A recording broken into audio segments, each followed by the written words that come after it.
Radio de la communauté africaine, le journal des amis de la rédaction, toute l'équipe de la rédaction, peut-être au chevet de la RDC ou de l'Afrique tout entière. Aujourd'hui, nous parlons de la résolution sur la RDC, résolution qui porte sur le retrait des forces du M23 de Goma, mais aussi du Kivu et des autres zones toujours occupées par ce mouvement à l'est de la RDC. Les enjeux, donc, avec les amis qui sont sur le plateau, nous allons voir si cette résolution sera suivie par Paul Kagame. Je sens qu'il y a du bruit quelque part.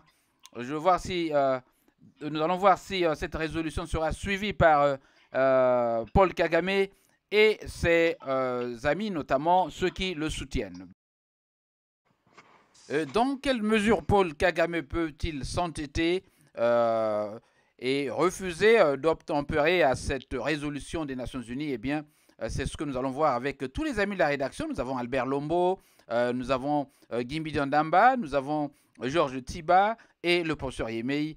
Bien sûr, tous ces amis sont au téléphone exceptionnellement aujourd'hui pour des problèmes, quelques difficultés techniques. Alors, salut à tout le monde. Hein. Salut. Bonsoir. Bonsoir. Voilà, nous allons donc ouvrir le débat avec vous, Albert Lombo. La résolution des Nations Unies, donc du Conseil de sécurité, a été prise hier sur le retrait sans condition des troupes du M23 de Goma, mais aussi de Bukavu et des autres zones occupées par ce mouvement. Alors, dites-nous, Albert Lombo, votre réaction. Est-ce que vous étiez-vous surpris d'apprendre justement la prise de cette résolution hier ici aux USA, donc à New York? Oui, surpris, oui ou non? Non, je voulais dire simplement parce que nous connaissons comment comment dirais-je, la communauté internationale agit face à ces résolutions. Et donc, la surprise, peut-être parce que, bon, eux-mêmes aussi, ils sont surpris par les cours des événements. Et par là, je vais dire que ce retrait sans condition demandé par cette résolution, le retrait sans condition du M23, dirais-je, n'est pas encore vraiment bien comprise par certains d'entre nous, notamment par certains panafricanistes qui ils peuvent faire semblant de demander au M23 de quitter le territoire Goma, le territoire de la RDC, mais ce n'est pas au fond ce qui doit se faire. C'est un jeu. Nous connaissons ce jeu-là. Albert Lombo, il y a en quelque sorte un paradoxe entre la montée d'une espèce d'anti-français en RDC et le fait que la résolution soit prise par la France, comme on les appelle penholder. C'est eux qui ont rédigé cette résolution. Est-ce qu'il n'y a pas là, je vois qu'il y a Monseigneur Yemei qui vient d'arriver, voilà. Est-ce qu'il n'y a pas là un paradoxe? On les accuse d'être derrière les Rwandais, mais c'est encore eux qui ont eu l'initiative de rédiger cette résolution, Albert Lombo. Parce que ce sont des champions en pompier pyromane. Tout le monde le sait. Et c'est en ce moment-là qu'elle vient, elle fait tout pour venir installer ces réseaux, pour prétendre éteindre le feu. Ils installent ces réseaux. Et en tout cas, ce sont des réseaux qui sont installés au nom de l'humanitaire. Et ensuite, au nom de l'aide. Et voilà, ces réseaux font le travail. Pendant ce temps, ils sont en sous-marin avec, par exemple, Kagame, parce qu'ils disent à Kagame un peu de temporiser. C'est donc au président Tshisekedi de savoir comment vraiment, effectivement, rebondir et prendre ce moment pour s'armer de plus belle, pour créer des réseaux, pour bien structurer sa diplomatie et essayer un peu de s'armer par des moyens qu'il en a. Il a bien des moyens de s'armer parce qu'il a un sous-sol riche. Donc voilà comment je peux pour l'instant dire que c'est des pyromanes, des pompiers pyromanes. Voilà. Toujours avec vous, Albert Lombo, est-ce que... qu'est-ce qu'il y a je sens qu'il y a toujours l'écho. Hein. Voilà, est-ce que... Non. Mais voilà, donc Albert Lombo, qu'est-ce que vous mettez à l'actif de cette résolution? Qu'est-ce qui a pu jouer pour que cette résolution soit prise, selon vous? Est-ce que c'est la fameuse diplomatie dont parlait le professeur Yémé l'autre jour, ou un concours de circonstances relatif justement à l'espèce de guerre froide qu'il y a maintenant entre l'Europe et les USA? Exactement, c'est ce qui a présidé à ce que cette résolution soit prise, parce que effectivement les Occidentaux, notamment les Français et enfin l'Union européenne est prise en étau, dans ce sens qu'ils ont signé un accord avec quelqu'un qui ne produit pas ne produit pas des matières premières, et voilà, il a créé un comptoir et il profite d'aller voler les matières premières en RDC, et ces accords ont été comme si ils avaient encouragé effectivement Kagame à aller tuer les gens là. Et ils se sont rendus compte que les députés quand même de cette zone européenne ont tiré à boulet rouge sur cette communauté européenne, et voilà ce qui a présidé à ce qu'ils fassent. C'est un repli tactique. Ce n'est pas une résolution. Ce n'est pas une résolution, c'est un repli tactique. Et à un moment donné, vous allez voir que Kagame va enfreindre à ces résolutions quand le président de la RDC, en tout cas, va baisser la garde. Voilà, je vous informe qu'il y a le professeur Yémé. Professeur Yémé, je crois que tout est au point déjà. Hein. Vous n'avez pas besoin de regarder où tout... Voilà. Donc, vous n'avez pas besoin de regarder un peu... Voilà. Voilà, très bien. On peut vous voir confortablement dans votre bureau. Alors, salut à vous hein, et bon week-end, hein, professeur Yémé. Oui, bonjour. Voilà. Bon, je crois que bonjour à tout le monde. La tension semble un peu baisser. On va le voir dans la suite. Hein. Vous aurez la parole dans quelques instants. Guimi Diandamba, est-ce que pour vous, cette résolution était inattendue? Hein? Est-ce que c'est la surprise, l'effet de surprise? Voyez-vous des facteurs combinés dans la prise de cette résolution? On en est là, hein, et puis nous verrons la suite sur l'exécution. Gimbi. Merci beaucoup à tous les panélistes aussi qui sont avec nous, oui, et à vous-même et à notre chaîne. Moi, je ne vois rien de spectaculaire sur ce qui se passe, sinon le déroulé de la politique, très souvent de la France, dans le tiers-monde. C'est-à-dire qu'ils sont les pen-holders, ils peuvent initier des choses. Mais comme depuis aussi la crise de la Palestine et de l'Ukraine, le droit international est mort. Donc, ils n'ont aucune obligation de pouvoir observer. Tout ce qu'ils vont voter ne sera jamais observé ou matérialisé. Donc, c'est juste ouais, c'est pour la bonne forme, je dirais, pour soutenir un peu Monsieur Albert Lombo.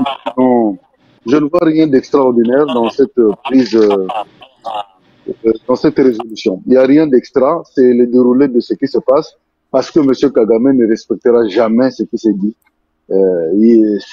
C'est pour vous dire que c'est pour amuser la galerie. Voilà, professeur Yémé, je vois que vous êtes en train de réécouter l'émission. Il y a un retour à votre niveau. Hein. Non, je réécoute rien. Alors, voilà, donc j'en viens donc à vous. La résolution, j'espère que vous l'avez suivie hier. J'ai même fait un post là-dessus. Hein. On parle d'une résolution qui demande instamment au Rwanda de quitter le territoire de la RDC, notamment Goma et Bukavu. Première question, est-ce la magie de la fameuse diplomatie dont vous parlez de Tshisekedi qui a joué pour convaincre les Occidentaux, ou d'autres facteurs plus importants, notamment l'espèce de guerre froide entre l'Europe l'Union européenne, j'entends, et Trump, et les USA, pour ainsi dire? Bon, il y a beaucoup de facteurs qui... Essayez un peu de nous regarder enfin, voilà, regardez un peu plus bas, baissez un peu plus Regarde, bas. il y a beaucoup de facteurs qui... je suis sur mon téléphone là. Il y a beaucoup de facteurs qui Voilà, entrent, très bien, très bien. qui entrent en jeu là. Mais d'abord, le premier facteur, le premier facteur, c'est cette magie-là. Le premier facteur, c'est cette magie-là de la diplomatie tshisekedienne. Parce que depuis même son premier mandat, jusque maintenant au deuxième mandat, les gens le condamnaient parce qu'il faisait beaucoup de voyages. Et surtout, les gens de PPRD, FCC ne voulaient pas qu'il voyage parce qu'ils ne voulaient pas qu'il découvre tout ce qu'ils avaient caché. Alors, en circulant partout, il a découvert beaucoup de choses que Kagame, plutôt Kabila, Kagame et toute cette mafia conquistador donc avait déjà préparé. Ça, c'est un. Et des deux, maintenant, il a réussi par cette, comment on appelle, diplomatie agissante, il a réussi à exposer ceux qui étaient derrière Kagame et qui portaient les masques. Parce que lorsqu'il avait dit, par exemple, qu'à une simple escarmouche, je vais bombarder Kigali, les gens ont rigolé. Hein, il a fait des déclarations vides, il n'a rien fait. Pourtant, c'est un fin diplomate. Quand il a dit ça, ça fait trembler l'Occident. Attention, Tshisekedi va maintenant bombarder Kigali. Alors, ceux qui étaient derrière Kagame ont sorti des armes, des missiles, des histoires. Ils ont armé Kagame pour que Tshisekedi sache contre qui il se battait. Et maintenant, c'est clair. Mais des propos donc, qui ont, pour vous arrêter hein, rapidement, des propos qui ont été jugés presque irréalistes. Oui, c'était traité irréaliste parce que ceux qui les traitent, je ne sais pas combien ils connaissent la diplomatie. Parce que le langage diplomatique, c'est un langage ambigu. Donc, on peut parler des choses, dire des choses, pas ce qu'on pense, mais on les dit d'une certaine manière parce qu'on a des objectifs derrière. Alors, le résultat de cette diplomatie est que on pensait que le Congo se battait contre les M23. Tu sais qu'il a découvert que derrière M23, il y a Kagame. Il y a aussi Museveni. Et maintenant, il a découvert que derrière, il y a les multinationales. Et maintenant, on a vu que la France s'est vraiment montrée comme le parrain, vraiment le protecteur de Kagame. Alors, maintenant, c'est clair. Et les autres pays comme l'Allemagne, comme le Canada, Grande-Bretagne et tout ça. Donc, on a vu comment tous ces gens sont entrés dans la danse parce qu'il ne fallait pas y aller tête basse comme ça et commencer à se battre sans savoir contre qui on se bat. Ça ne se fait pas en stratégie militaire. Ça, c'est un. Et puis, de deux, il y a maintenant les interventions de la ministre d'État et ministre des Affaires étrangères, Thérèse Kaikwamba, qui a bousculé ces conseils de sécurité, qui a utilisé les mots qu'il faut, à la place qu'il faut, pour montrer vraiment l'urgence et la gravité de la situation, et pour pointer du doigt donc l'inaction, l'indécision de la communauté internationale. Et pour preuve, il y a eu en un mois 3 réunions. Mais pourquoi seulement, Monseigneur Yemei, pourquoi seulement maintenant, alors que même du temps de Mobutu, il y a eu de grands diplomates, j'ai oublié les noms, les Kamanda et autres, n'ont jamais pu faire ça. Pourquoi seulement cette année? Est-ce que ce n'est pas le dictat de Trump, finalement, qui a amené ces Européens à se plier, à pousser la France à rédiger cette résolution rapidement? Le dictat de... Donc vous n'allez pas me dire que cette fille, que cette dame est la meilleure des ministres que vous avez connus dans votre pays? Non, pour le moment, en tout cas, depuis Kabila, c'est la meilleure. Du temps de Tshisekedi, c'est la meilleure. S'il n'avait pas dit ce qu'il fallait dire, comme il fallait le dire devant les gens, et il a circulé dans plusieurs pays, même en Allemagne, il a parlé en allemand, et aux États-Unis, il a parlé en anglais, et puis ailleurs, il a parlé en français. Donc, il a convaincu ces gens-là, il a exposé. Donc, maintenant, la communauté internationale se retrouvée exposée, c'est-à-dire, ils sont derrière ces massacres parce qu'ils ne font rien. Ils font des discours. Mais maintenant, l'intervention de Trump est venue, ce n'est pas parce qu'il a fait un dictat. Trump, c'est un businessman. Il a vu qu'il y a des intérêts au Congo. Bon, les autres étaient en train de voler à travers Kagame. bon, est-ce que nous avons pu bloquer la Chine? Pourtant, la Chine est entrée là-bas officiellement, elle est en train de devenir une grande puissance. Alors pourquoi on doit passer par Kagame? Ça, c'est un. Et puis, de deux, une des raisons pour lesquelles le président Tshisekedi s'est déplacé en Allemagne, c'est parce qu'il devait rencontrer non seulement le vice-président américain, mais aussi l'envoyé spécial de président Trump. Il y a eu un deal. Voici ce que Trump veut. Nous voulons prendre telle chose chez vous. C'est pourquoi on passe sur Kagame. Est-ce qu'on peut le prendre? À quelles conditions? Bon, moi, je veux ça. Et qu'est-ce que toi tu dis? Et quand Tshisekedi a accepté un certain deal que je ne peux pas dévoiler ici, c'est ainsi que Trump donc, est monté au créneau pour dire, écoutez, maintenant, on ne doit pas encore suivre ces gens-là. Nous devons directement traiter avec le Congo. Et puis la deuxième chose, c'est que Trump a découvert qu'on a donné beaucoup d'argent à l'Ukraine, par exemple, des milliards et des milliards. Mais en attaquant l'homme de l'Ukraine, celui-là reconnaît seulement 7 milliards. Et le reste, il ne connaît pas. Donc cet argent-là, c'est la France. Et il semble que beaucoup d'armes qu'on prétendait envoyer à l'Ukraine, donc atterrissaient à Kigali. Vous comprenez? Pour combattre le Congo. C'est ainsi qu'il y a eu, par exemple, un drone kamikaze d'origine américaine qui a été abattu par le Congolais. Alors, le président américain se demande, mais comment? Comment est-ce que c'est arrivé là-bas? Qui a envoyé ça là-bas? Alors, lorsqu'on se rend compte qu'il y a des armes américaines qui sont arrivées, quand on a essayé de retracer les choses, c'est ainsi que donc la France est vraiment exposée là. Voilà. Donc, c'est ainsi que, pour répondre à la question, il y a eu d'abord la diplomatie. C'est la diplomatie qui a tout révélé, et tu as tout réveillé aussi. Et c'est après les deals, les intérêts des États-Unis garantis à travers la rencontre Tshisekedi et l'envoyé spécial, c'est ainsi que les États-Unis a levé le ton parce qu'ils se rendent compte qu'on fait des conciliabules, il n'y a jamais d'action, et puis ils ont compris que c'est la France qui tirait les ficelles dans tout ça.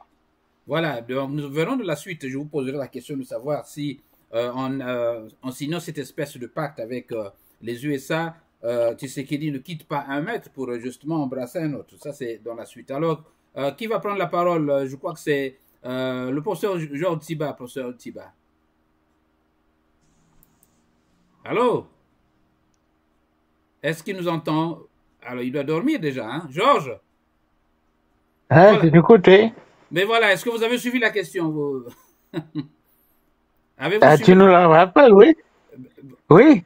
Oui, votre réaction sur ce que vient de dire, je veux voir si vous avez suivi, hein. Sur ce que vient de dire le professeur Yemei, notamment, et vient de dire Gimbi. Faites-nous un peu la synthèse de ce que vous avez pu retenir. Parlez-nous de... Bon, je vais vous rafraîchir la mémoire. La résolution a été prise. Vous pensez que... quel est le concours de circonstances qui a joué pour que cette résolution soit adoptée? Est-ce que c'est la diplomatie de la RDC ou les nouveaux rapports de force entre les USA et l'Union européenne, selon vous? Alors, moi, j'ai bien entendu ce qu'ont dit mes collègues là. Oui. Moi, je pense que on oublie que la posture, hein, c'est la posture que prend Tshisekedi, c'est une posture de tiers, hein, alors qu'il est concerné. C'est-à-dire que il y a à la fois quelqu'un qui est impliqué, il y a aussi quelqu'un qui fait tiers. Alors ça veut dire quoi? Il sait qu'il y a un enjeu capital pour l'Europe et on va dire l'OTAN qui perd pied en Afrique, hein, et qu'en face il y a l'URSS qui est en train de s'installer. C'est la Russie. Hein. La Russie. Mais bon, on va dire la Russie qui perd pied parce que autant de l'URSS, hein, je dis quand même bien, c'est pas un lapsus calami, hein, autant à ce temps-là avec la guerre froide, ils étaient, on disait qu'ils n'agissaient pas. Oui. Mais ils ont toujours agi dans ce qu'on appelait la guerre froide. Et donc maintenant, il est entendu que l'Occident perd pied en Afrique et s'ils ne prennent garde, ils vont complètement disparaître de ce continent-là. Hein? Mais il y a plein de paradoxes. Hein, c'est-à-dire que ils veulent, par exemple, battre monnaie, ils veulent, par exemple, faire des tas de choses comme ça, et en même temps, ils vont quand même de l'autre côté demander de l'aide quand même, l'aide au développement et tout ça. Bon. Or, Tshisekedi a une position de dire, moi, je ne veux pas m'aliéner, je ne veux pas me fâcher avec qui que ce soit, et parce que on ne sait pas comment vont tourner les choses. Hein. Et donc, je pense que j'ai l'impression quand même que Trump, il devient fin diplomate puisque en même temps, les chefs d'État, il essaie de on va dire, les disqualifier, tout en faisant semblant de les qualifier, parce que il sait qu'actuellement, il a besoin d'eux et que l'unité africaine sur laquelle il pouvait compter, l'Angola est en train de prendre ses distances parce que il se rend compte aussi que sa voix n'est pas tellement considérée puisque les voix qui sont considérées, c'est celles qu'on critique. On critique par exemple les 40 ans du Camerounais et le 40 ans du Congolais. Hein. Et donc, voilà, c'est ça, c'est la c'est une géopolitique. Georges, oui. On voit que c'est la question que je vais poser à Monsieur Yemei dans quelques instants. On voit que là, il est en train d'embrasser un nouveau maître, notamment Trump. Celui-là, peut-il garantir la bonne gestion de ces ressources, la RDC, que nous le feraient les Européens, qui ne l'ont fait jusqu'ici? Vous voulez que je réponde? Non, vous allez répondre de la suite. Peut-être quelqu'un pourra prendre la parole après, hein, parce qu'il y a Gimbi et l'autre, Lombo. Oui. Il y a un double jeu, Oui. Il joue sur deux tableaux. Par exemple, il ne veut plus recevoir les enfants de ces dictateurs-là. Et en même temps, il est en train de les aduper parce qu'il a une position où il veut absolument menacer les autres. Par exemple, avec le Canada et tout ça. Oui. Il écarte les Européens de ce qui se passe en Ukraine. Oui. Mais il faut bien qu'à un moment donné, il pose pied quelque part pour montrer que c'est un humaniste. Voilà un peu. Voilà. Alors, qui peut répondre, qui peut reprendre la parole rapidement là, avant qu'on aborde le second aspect? Bon, je peux. Allez-y. Je ne serai pas tellement long. Je veux simplement rappeler à l'auditoire ici que les États-Unis ne sont pas un nouveau maître pour la RDC parce que le commun des mortels, c'est que la bombe par laquelle on a bombardé Hiroshima, l'uranium venait du Congo et les États-Unis étaient depuis des siècles en train de dire qu'il ne faut jamais, que la RDC ait le contrôle de ses matières premières.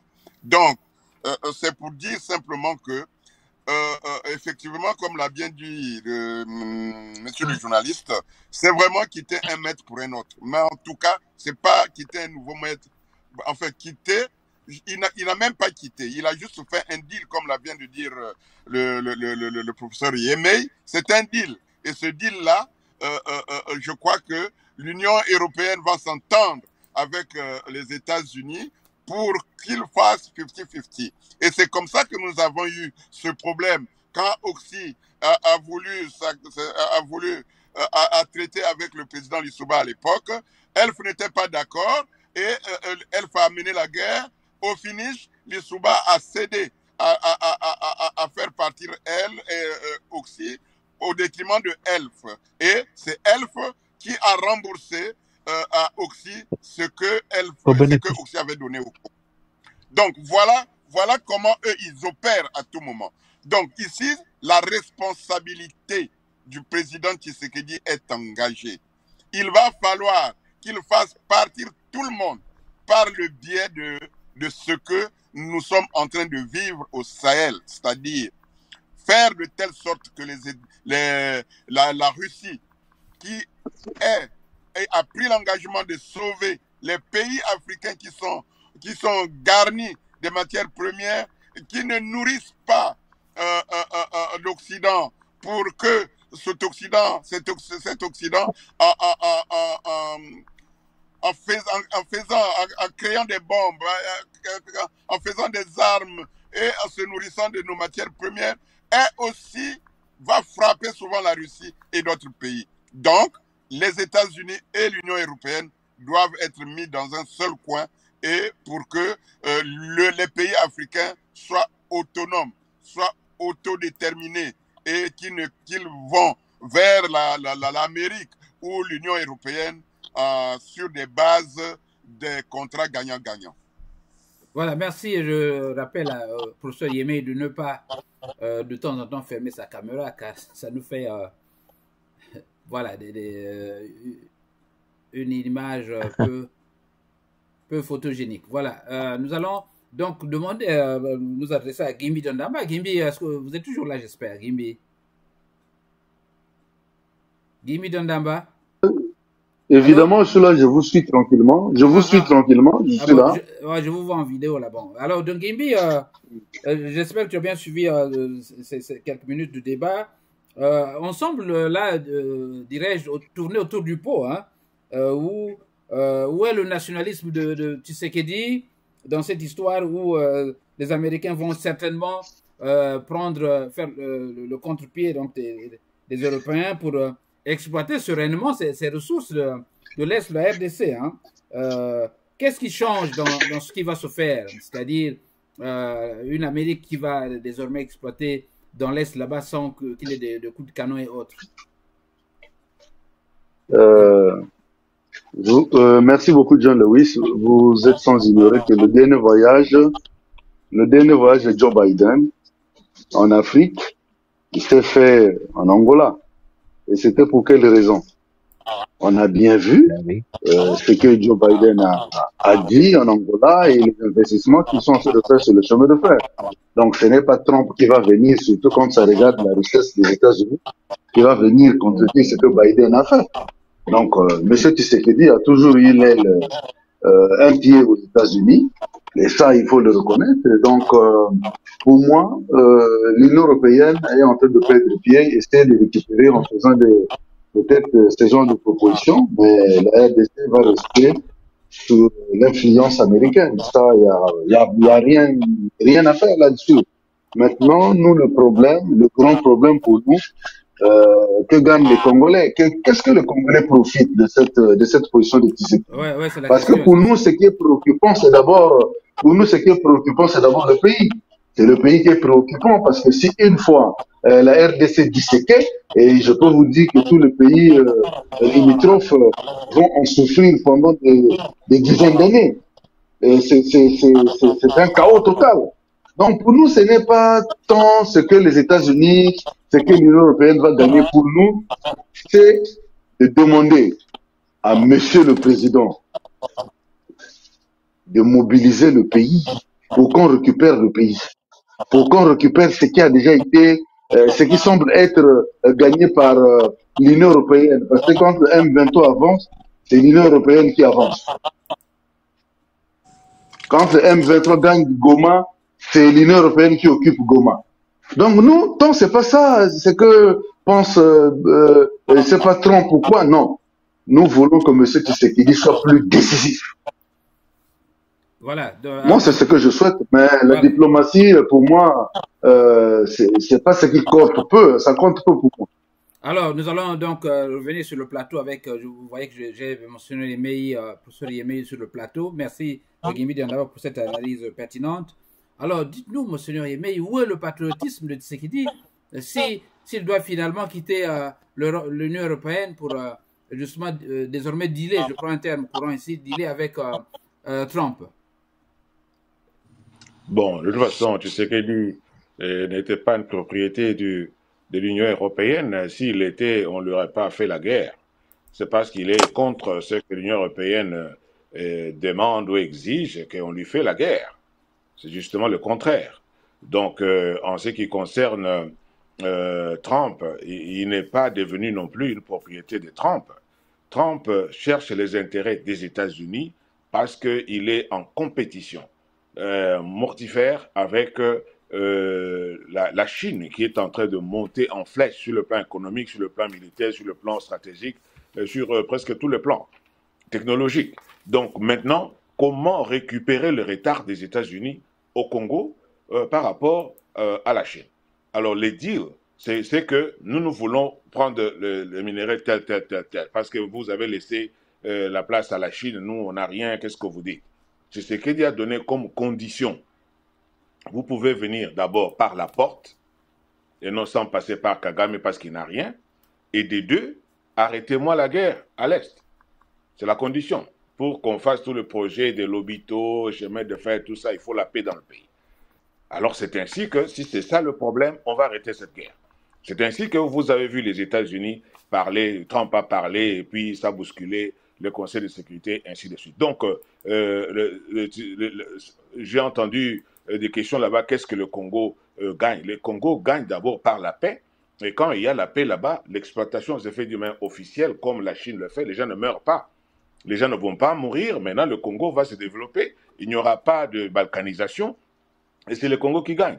C'est ça ce que le Congo gagne. Parce que quand il y a la paix là-bas, on ne va pas dépenser des milliards de dollars pour acheter des histoires, et puis l'argent qu'on doit donner aux généraux corrompus qui sont en train de détourner et tout ça, tout cela va arrêter dans les trésors publics et on va développer le pays sur toute l'étendue, surtout à l'ouest, au centre, au nord, au sud, mais à l'est, ça va se développer aussi parce que les gens vont vivre dans la paix, et il n'y aura plus de tueries, et puis les États-Unis vont entrer par la porte, ils n'auront pas besoin de passer par Kagame, qui est un wrestler et qui n'a rien, ils vont passer par la République démocratique du Congo et tout le monde est content. C'est ça. D'ailleurs, je rappelle qu'il y a quelques années, des pays, je crois de l'Afrique du Nord, de l'Afrique du Nord, qui ont officiellement signé avec Kagame, notamment en suivant le nouveau code minier, qui ont décidé de ne plus suivre la magouille comment on l'appelle, l'ancien président, de Kabila. De Kabila, par exemple. Oui, je ne sais pas si c'est le Qatar ou quel pays. Non, il y a le Qatar, et il y a aussi les Émirats arabes. Les Émirats arabes, voilà. Oui, ils sont passés par la porte et ils ont installé une usine à Bukavu avec des apports congolais pour exploiter l'or. Maintenant, l'or sort directement des usines là-bas et le Qatar prend sa part, il va vendre et il n'y a pas de problème. Et le Congo est en train d'encaisser. Alors, si même les États-Unis investissent à l'Est là-bas, ils vont installer des usines parce que c'est une des conditions de Tshisekedi, installer des usines pour qu'il y ait de l'emploi au Congo, et puis les Congolais seront employés, ils vont produire les histoires là-bas, il y aura de taxes sur, comment on appelle, TVA et des choses comme ça, et ça rentre dans l'économie congolaise. Donc, Tshisekedi n'est pas bête pour aller comme ça se vendre aux États-Unis ou aux autres. C'est pourquoi on le combat parce qu'il n'a pas voulu appartenir à qui que ce soit. Voilà. Il est ouvert à tout le monde. Vous voulez faire le business, venez par la porte, c'est tout. Bon, pour le moment, nous n'allons pas d'abord crier victoire. Voyons dans quelle mesure cet accord peut être respecté. C'est donc dans la suite de cette émission. Merci à tous ceux qui sont connectés. Nous avons donc toute l'équipe de la rédaction. Nous parlons de la situation en RDC avec cette résolution qui demande au Rwanda, qui soutient le M23, de quitter immédiatement et sans condition le territoire congolais pour que les secours humanitaires installent un couloir. Nous le verrons dans la suite de l'émission.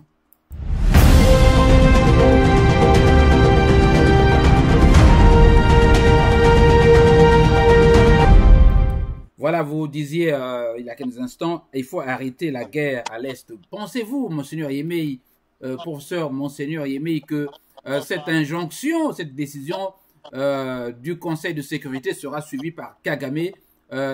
Si oui, comment? Bon, vous savez, nous sommes dans le droit écrit. Le droit international est un droit écrit. Alors, il fallait qu'il y ait une résolution écrite et prise par le Conseil de sécurité de l'ONU pour que ça puisse être implémenté, que ça puisse être suivi. Donc, Kagame est obligé, par la force des choses, de quitter.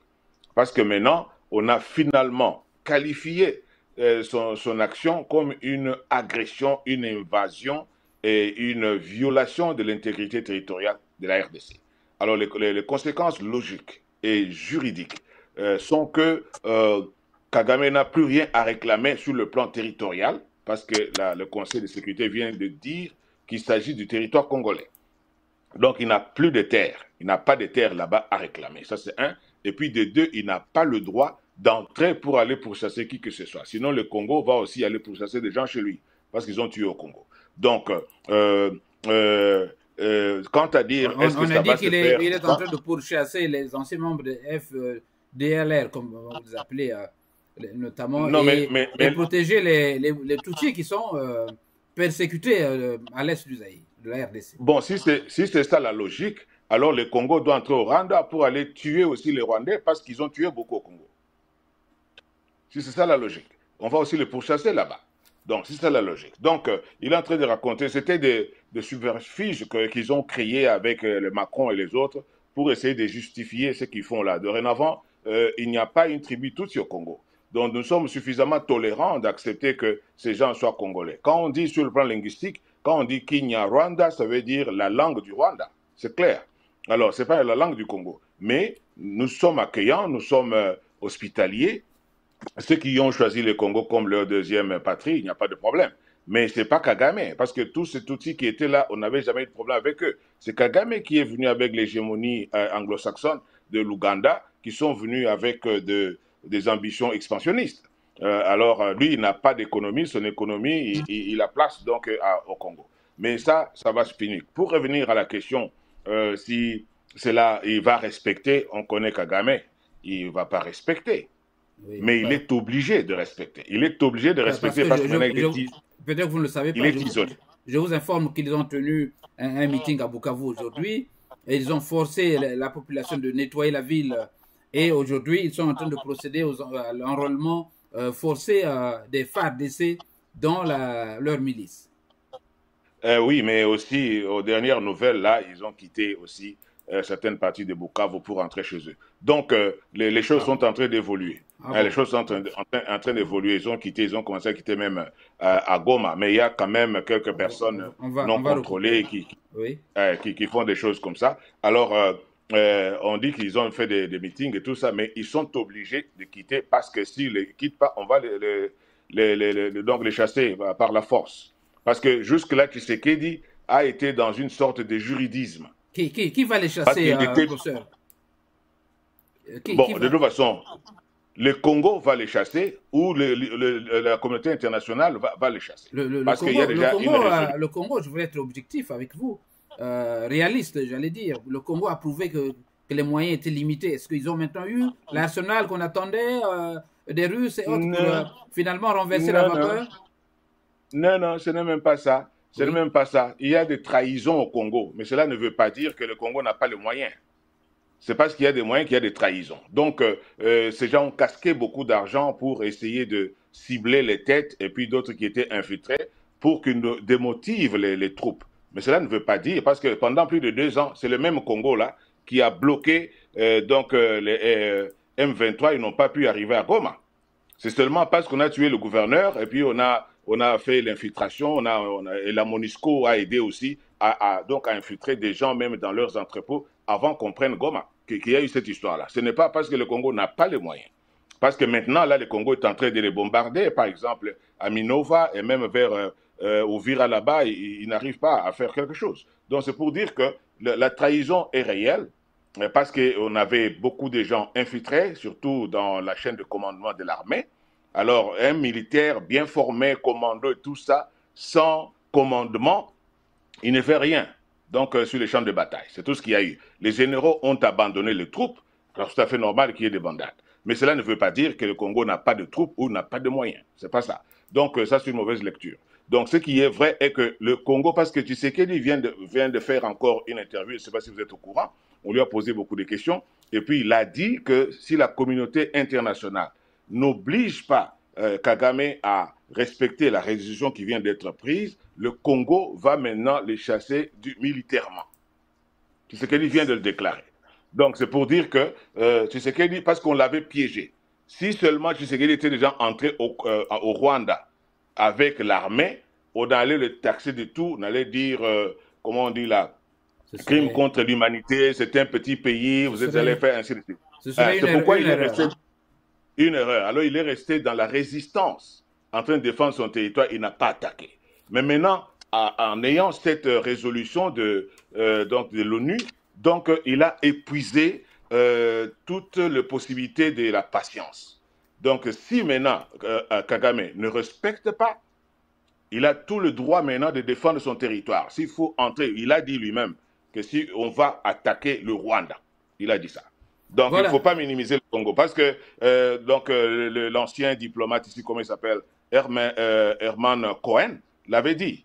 Donc il ne faut pas minimiser Tshisekedi, vous ne savez pas ce qu'il cache. Il fait semblant d'être bête, mais vous ne savez pas ce qu'il cache. Parce qu'ils sont entrés là-bas, mais lui a réussi sur le plan diplomatique à décrocher cette histoire-là. Maintenant que ça existe, il a tout le droit même d'attaquer le Rwanda. Alors, est-ce qu'on va poser la question à Gimbi Ndamba, est-ce que Gimbi Kagame va-t-il tenter de résister résister parce qu'on sait qu'il a des stocks d'armes non utilisés, il a la technologie occidentale, est-ce qu'il ne va pas se prévaloir de cela pour essayer de bomber le torse? Va-t-il reculer ou résister Gimbi Ndamba? Excusez-moi, Jean, dans l'entretemps, Kagame n'est pas à Kigali pour le moment. Bon, généralement, quand il y a des problèmes de ce genre... il est monté dans l'avion, il serait même à Brazzaville, en route pour... Bon, c'est là-bas, dit-on, qu'il va se cacher. Oui, mais bien sûr. Gimbi Ndamba. Allô, Gimbi? Oh là là. Bon, qui peut répondre à la question? Albert Lombo, Gimbi... bon, est-ce que les gens dorment déjà? Albert? Oui. Va-t-il... vous avez suivi la question, hein? Je ne voudrais pas la répéter. Va-t-il résister le cessez-le-feu et le retrait de cette troupe? Non. Je dis un non sec parce que, vous savez, s'il se résigne, comment fera-t-il pour rembourser tout ce que la communauté, enfin tout ce que ses commanditaires lui ont donné? Parce que c'est pas cadeau, hein. Je voudrais donc dire non, il ne va pas respecter cela, il ne va même pas se retirer. Je vous dis et j'insiste que c'est un repli tactique. Et moi, je voulais rebondir sur ce que venait de dire le professeur Yemei, qui prend le Congo et qui met le Congo en position de butin de guerre entre Tshisekedi et les États-Unis, je crois bien au détriment des Congolais. Non, les États-Unis n'arrêteront pas cette guerre et ne permettra jamais le développement de la RDC. Ça, ce sont des prérogatives des Congolais et leurs autorités, des cadres congolais qui doivent se prendre en charge et qui doivent mettre le Congo dans une position d'autodétermination. Parce que jamais nous n'attendrons un développement des pays qui nous pillent. Les États-Unis vont garder une bonne portion des mercenaires pour toujours ramener M. Tshisekedi au pas. Parce qu'ils ne prendront pas ces matières au prix du marché mondial.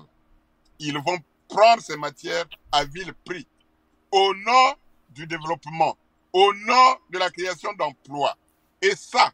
Mais Albert, la liberté, c'est ça le prix de la liberté, non? Ça peut être une transition. Est-ce que il n'a pas de choix, lui, hein? C'est ce qu'il dit. En ce moment où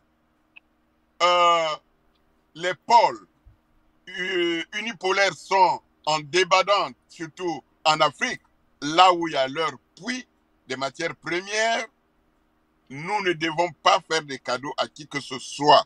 Ce n'est pas une transition, on n'a pas besoin de transition. Est-ce qu'on a besoin vraiment que le président Tshisekedi conditionne sa réaction pour libérer ce pays-là? Est-ce qu'il a besoin de conditionner que non, si Kagame ne sort pas, non, on n'a pas besoin de ça. On a besoin de passer à l'action pour la libération du Congo et de l'Afrique. Et ce n'est que par le Congo, de la RDC, par la RDC que l'Afrique sera libérée. Déjà, il y a un côté de ce continent qui est libéré, qui est en voie de libération. Et aujourd'hui, nous souhaitons que Tshisekedi ne profère pas, ne conditionne pas la liberté des Congolais au prix du retrait de Kagame. Kagame ne se retirera jamais. Il faut passer à l'action, c'est-à-dire copier. Je n'ai pas de honte à ça. Nous, Congolais, que ce soit de Kinshasa, que ce soit de Brazzaville, nous ne devons pas avoir honte de pouvoir nous engager dans la politique néo-panafricaniste de l'autodétermination. Nous devons chasser d'abord ces gens-là et nous développer nous-mêmes. C'est ce qu'aujourd'hui, vous entendez bien ce qui se passe aujourd'hui au Sahel, mais il y a des satellites qui sont en train d'être fabriqués. Ça passe sur les ondes. C'est ce qu'on a tué. Mais cette radicalité-là, est-ce que vous pensez qu'à ce moment de l'histoire, quelqu'un venait de nous quitter, je crois. Est-ce que cette radicalité que vous développez est possible, elle est envisageable au niveau où nous sommes avec la crise humanitaire et tous les problèmes que nous avons? Est-ce qu'il n'y avait pas lieu d'accepter un certain deal pour tempérer un peu les choses, faire en sorte que la paix revienne dans le pays, quitte à justement négocier? Parce que le problème, Albert, ce n'est pas simplement de se prévaloir de ces ressources, mais il faut les exploiter pour le bien de la population. Alors, est-ce que si les États-Unis sont un partenaire beaucoup plus intéressant que ne l'ont été les Européens, n'est-il pas mieux justement d'accepter, pour Tshisekedi, d'accepter cette étape dans la résolution progressive de la crise qui ronge son pays? Mais le deal à l'époque, c'était quoi? C'était que les pays, la France et ses acolytes exploitaient pour vendre, puisqu'ils exploitaient à vil prix pour revendre et à cette Union européenne et aussi aux Américains. Et comme la France et ses acolytes n'arrivent plus à le faire, eux, ils viennent maintenant par eux-mêmes, par d'autres méthodes. Et ça, c'est juste déshabiller Saint-Pierre pour habiller Saint-Paul. Vous ne pouvez pas traiter ça d'une radicalité quand nous savons que nous avons des vies humaines que nous perdons. Donc, il est mieux de se sacrifier une fois pour toutes et pour privilégier la postérité, donc ceux qui viendront. Et je suis fier aujourd'hui de constater que je vis cette transition. C'est-à-dire que la transition du monopolaire au multipolaire. Ouais. Et ces héros-là seront vraiment manifestés. C'est pas possible. Donc, moi, je pense bien qu'à l'âge, je crois qu'il y a Albert, il a une question de pédagogie là-dedans. J'ai vu que tout récemment, le président Tshisekedi a envoyé des émissaires, un émissaire notamment le ministre Moutamba au Mali, il l'a envoyé au Sénégal, n'est-ce pas, pour apprendre un peu ce système, un peu pour voir comment les autres procèdent. Est-ce qu'il faut aller à 100 à l'heure? Est-ce qu'il faut, comme je le disais tantôt, tempérer les choses? Il y a quand même un style qu'il faut apprendre dans cette histoire, sinon vous gaspillez tout, hein, si vous voulez appuyer un coup d'accélérateur. Alors, professeur Yémé, est-ce que vous pouvez rapidement répondre sur ces propos, cette réaction d'Albert Lombo? Parce que je vois que Gimbi Diandamade n'est plus là. Hein. Gimbi? Je vous rappelle que je suis là depuis longtemps. Hein, bon, donne la parole à pas Monseigneur, à Georges. Georges, réagissez. Et puis on reviendra sur le professeur Yémé. Non, mais moi, ma réaction, c'est que j'ai l'impression que on oublie la part du peuple, hein, la charge mentale du peuple, et que le peuple réagit et que le peuple suit son leader, hein, et que je suis d'accord avec ce que venait de dire le professeur Yémé, hein. C'est-à-dire qu'à un moment donné, si vous ne rentrez pas par la porte, ça veut dire que je continue à être à accepter cette clandestinité qui s'était installée depuis longtemps. Il veut que ça soit quelque chose d'officiel, une entrée officielle pour que ça soit, puisqu'on parle de pédagogie, que ça soit un construit et que le peuple soit éduqué, habitué à se rendre compte que se donne son intérêt de suivre le leader qui s'est choisi. Hein. Sinon, le leader n'a pas de crédit s'il n'a pas derrière lui le peuple. Hein. Je rappelle aussi que actuellement, Kiki Nguesso est persona non grata. Hein. Lui qui a une maman Congo RDC, Donc, Rataou, On ne comprend pas. En RDC? Oui. Oui, bah, bien sûr. D'où parlez-vous? Je sais pas, professeur Yeme peut confirmer tout ça. Hein, c'est-à-dire qu'à un moment donné. Est-ce qu'il y a eu un décret pris dans ce sens?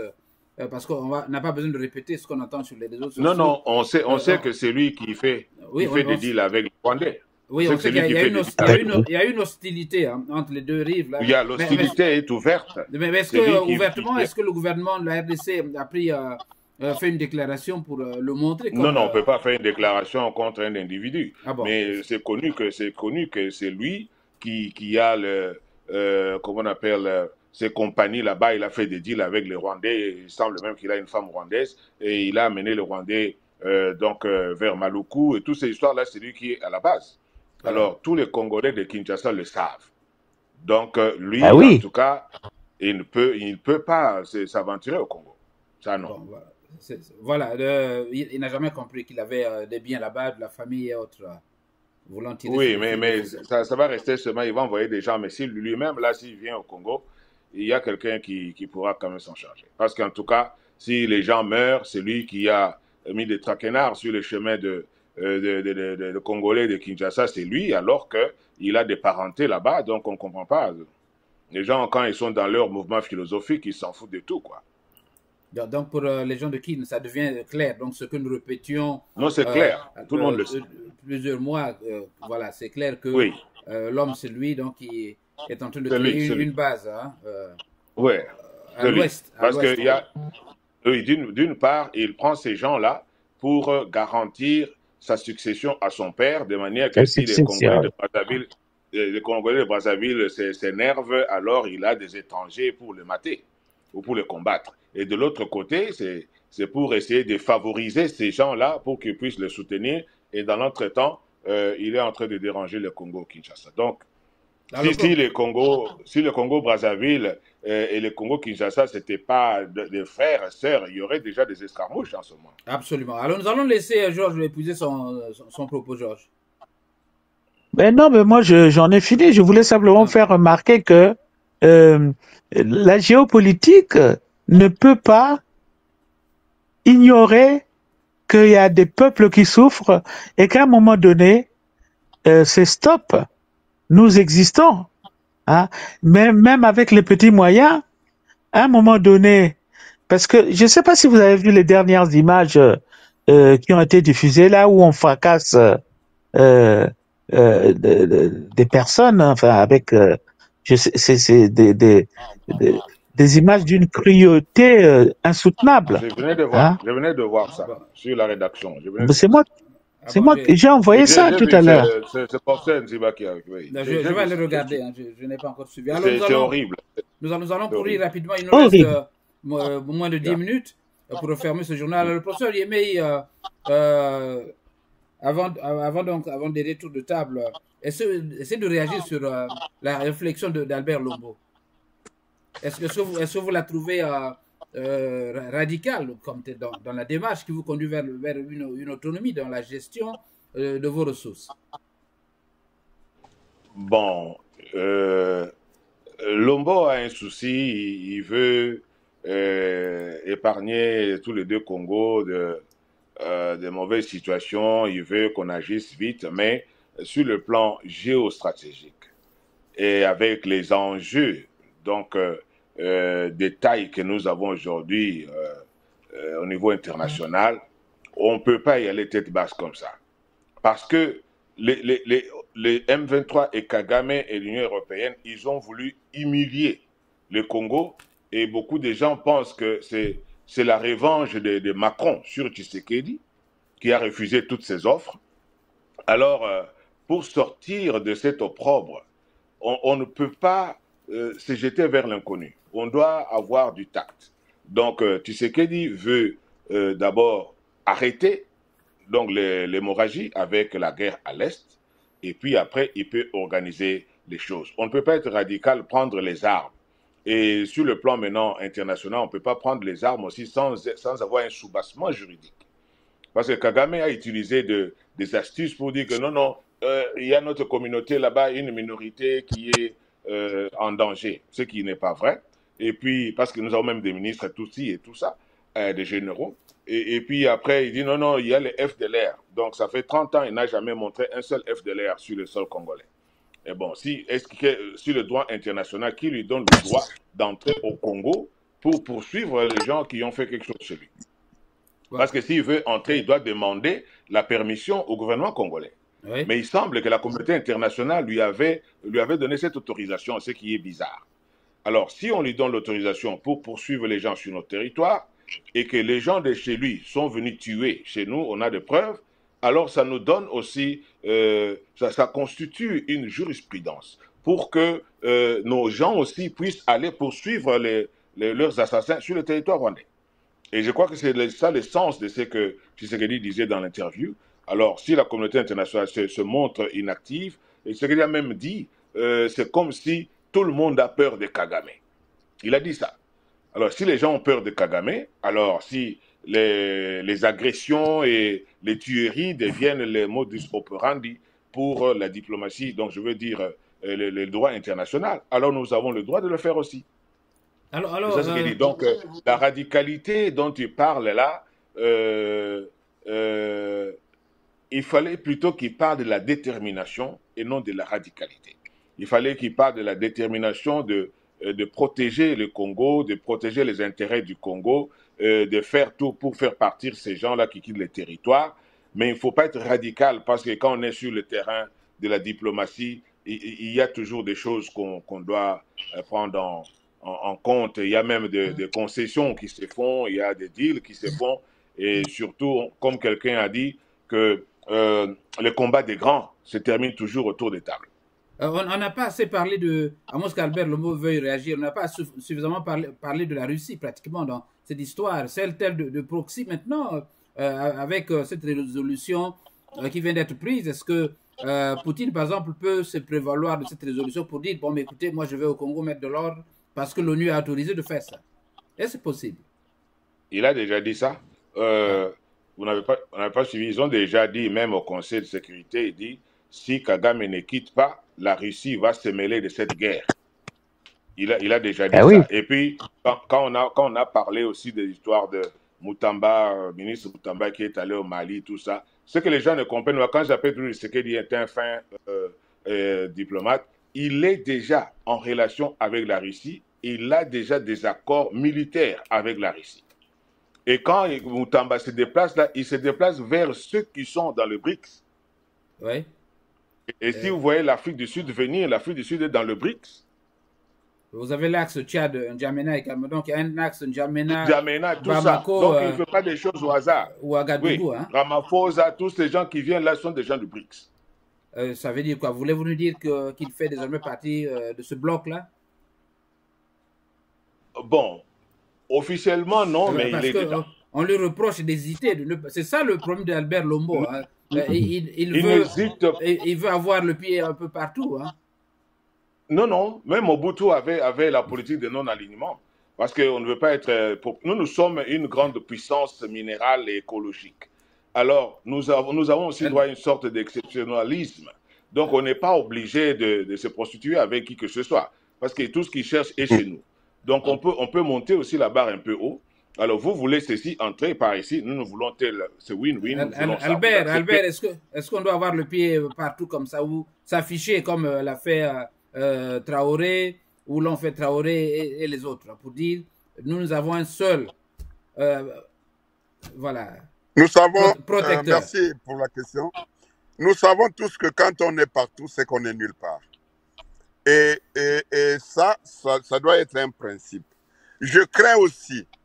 Je suis bien d'accord avec le professeur Yemei, mais je crains une chose, hein, c'est que, heureusement peut-être, si c'est de bonne foi que Trump veut vraiment bien aujourd'hui être bien avec Poutine, mais si ce n'est pas le cas, ils s'entendront, comme ils se sont entendus, pour amener un peu d'accalmie et se partager ou déporter cette guerre.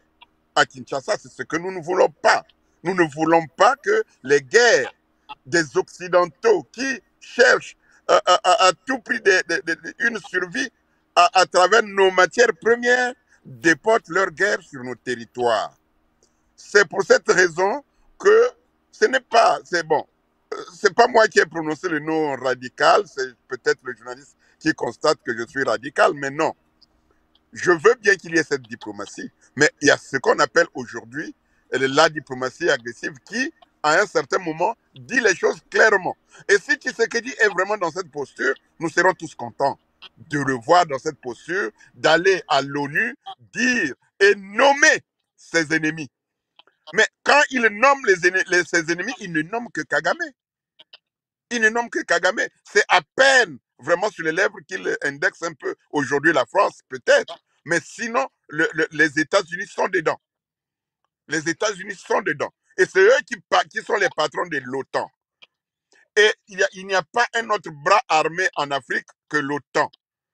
Alors, aujourd'hui, nous sommes au courant que les USA ne vont plus peut-être financer l'OTAN, et l'OTAN, ceci, cela, j'entends les Occidentaux dire que vraiment, mais c'est quelle humiliation, ainsi de suite, mais ils vont se ressaisir. Donc, il va falloir que notre diplomatie en RDC soit bien outillée, comme vient de le dire, mais tout en sachant qu'avec ces gens-là, ils n'ont jamais eu pitié. Ils n'ont jamais eu pitié quand ils vont rebondir à faire mal aux pauvres populations comme on le voit aujourd'hui. Ils ne vont pas chercher des diplomaties pour ça. Ils vont frapper, et parce qu'ils vont avoir en réserve, professeur Yemei, des mercenaires sur ces sites. Et ces mercenaires-là auront la mission de rappeler à l'ordre le président Tshisekedi.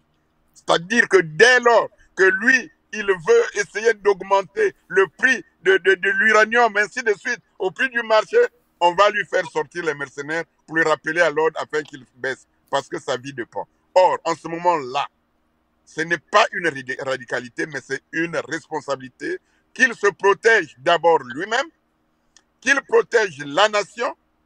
On sait que aujourd'hui, la Russie ne donne pas les armes parce qu'il faut donner les dollars ou les roubles ou non, on fait l'équivalence.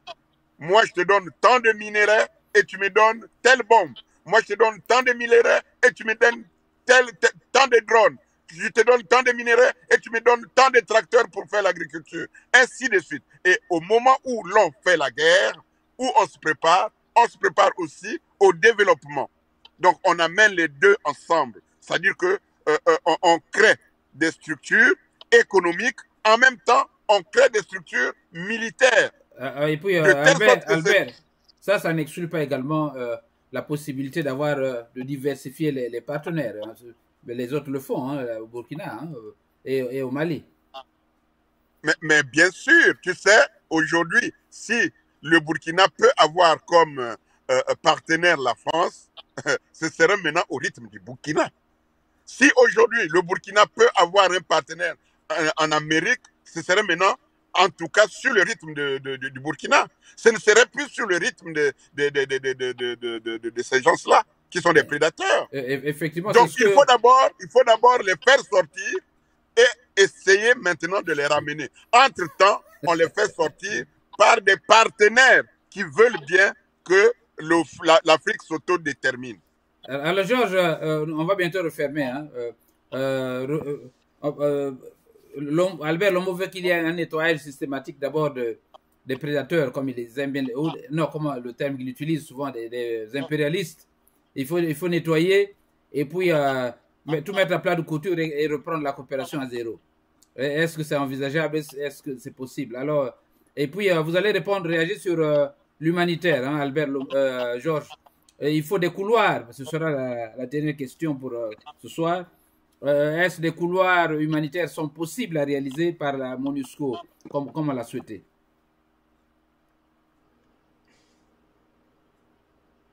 Georges? Allô, Georges? Bon, voilà, ils sont tous partis. Hein. Les deux Européens sont partis. Alors, bon, vous avez donc... Albert, est-ce que vous allez terminer parce que Monseigneur Yemei va conclure l'émission? Albert, dites-nous, les couloirs humanitaires sont-ils possibles? vous avez Goma occupé, les militaires sont là, Bukavu occupé. Est-ce que l'ONU peut faire son travail de retirer, hein, on a vu à la télévision des gens qui pleurent, hein, des moments, des gens tués, tout ça. Il y a des corps qui traînent un peu partout. Pensez-vous que le M23 va faciliter cela? Ben, nous savons ce que ça veut dire les couloirs humanitaires. C'est à partir de ces appellations qu'ils introduisent les mercenaires. Donc, à un certain moment, c'est bien les couloirs humanitaires pour les gens qui souffrent, mais eux, ils profitent effectivement par ces couloirs à introduire les mercenaires. Et donc, en ce moment-là, la société qui va être avec le M23, parce que le M23, c'est un bras armé de l'Occident. Ce monsieur n'est plus, Corneille Nangaa, en effet, il mérite ce que lui peut mériter en tant que rebelle. Est-ce qu'il avait besoin de se rebeller, de vendre cette partie de terre pour que vraiment qu'il soit entendu au niveau de l'État de la RDC? Donc, les couloirs humanitaires, je suis d'accord, mais sceptique, parce que c'est à partir des couloirs humanitaires que l'on introduise les espions de tout genre, en journalisme, enfin, dans tout, je dis bien dans tous les sphères de tout genre. C'est là où c'est une porte entrée de tous les mercenaires. Voilà, merci. Donc, avec vous, nous allons refermer. Professeur Yemei, parlons de ces couloirs humanitaires. Est-ce que vous pensez que c'est possible? Faut-il une commission mixte pour être en mesure de réaliser cela sans qu'il y ait des problèmes, sans qu'il y ait de violence, d'autres violences sur la population? Oui, je crois qu'Albert a raison parce que moi, je ne fais pas confiance à la MONUSCO. Toutes les tueries et tout ce qu'il y a eu comme problème, la multiplication même des groupes armés, tout ça, c'est la MONUSCO, c'est sous la barbe de la MONUSCO.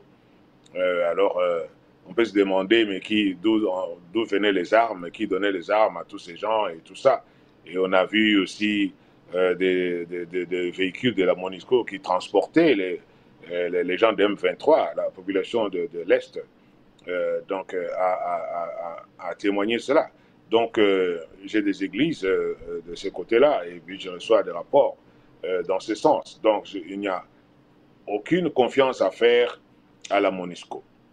S'il faut qu'il y ait vraiment des couloirs, bon, la Croix-Rouge est là, sur place, et puis on a peut-être le Médecins sans frontières, les autres, et puis il y a aussi des organisations congolaises qui peuvent aider, comme parler de commission mixte, qui doivent vérifier et être sûr que les gens sont partis, parce qu'on peut aussi kidnapper les gens et les amener au Rwanda pour les zigouiller. Donc, il faut que ça se passe à ce niveau-là, parce que